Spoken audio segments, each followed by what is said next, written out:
I've got a list of things that I'm never going to do again, but my favorite thing on that list is I am never going to work for somebody else and make them rich.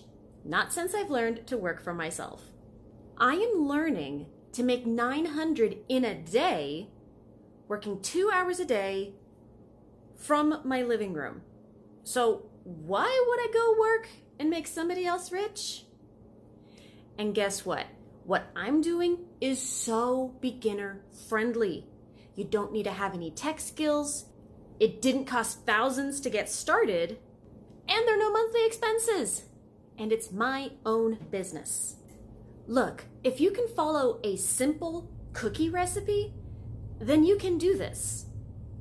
Because this is a step-by-step process that anybody can follow who wants to learn how to work for themselves and get their lives back. And that's certainly what this has done for me. My bills are paid, I have my time back, and I never have to work for somebody else ever again. If that sounds like something that you want, drop "show me" in the chat. I would love to show you exactly what I'm doing.